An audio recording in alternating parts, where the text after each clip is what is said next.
My name is Carolyn McKinstry. I grew up in Birmingham, Alabama.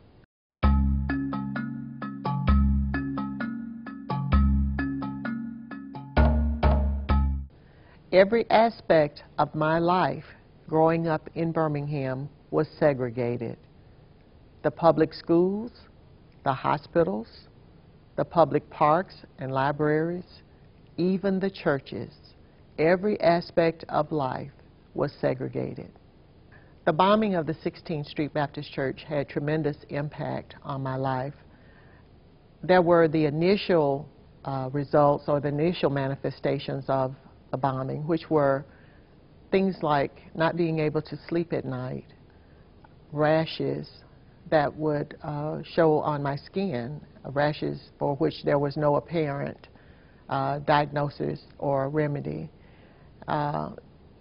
Loud noises frightened me quite a bit, and I was afraid many times to be at home by myself at night.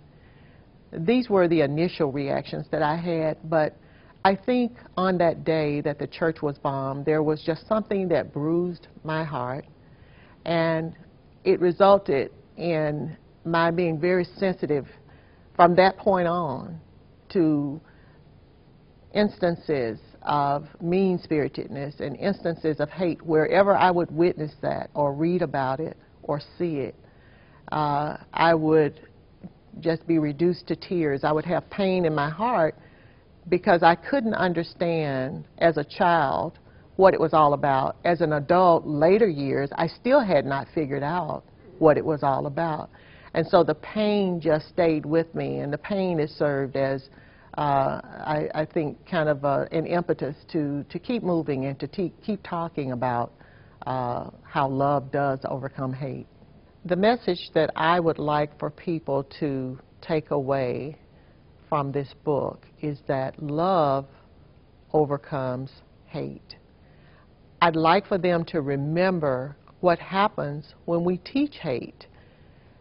I often reflect on all of the memorials and the monuments throughout our country that we've built in memory of those times when we did not get it right, of those times when we were not at our best in this country. If I were to try to list those memorials, I think of the United States Holocaust Memorial in Washington. I think of the Birmingham Civil Rights Memorial right here in Birmingham, the Voting Rights Museum, the Underground Railroad in Ohio. The list goes on and on. But when I think of those, I think of all of the time that we have put into reminding people this is what happens when we teach hate. I don't think we need to write any more books. I don't think we need to build any more memorials. I think we need to practice love. We'll see for ourselves that love does overcome hate.